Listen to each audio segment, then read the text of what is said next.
তো hello guys, আপনারা দেখতেই পারছেন বৃষ্টির ভিতরে একটি ট্রেন চুয়াডাঙ্গা রেলওয়ে স্টেশনে প্রবেশ করছে। এটা একটি লোকাল ট্রেন প্রবেশ করছে বৃষ্টির সময়। অসাধারণ একটি দৃশ্য দেখা যাচ্ছে, তাই ভাবলাম ভিডিওটা করে রাখি।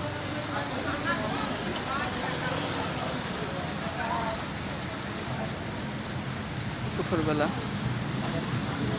প্রায় 2টা 15 মিনিট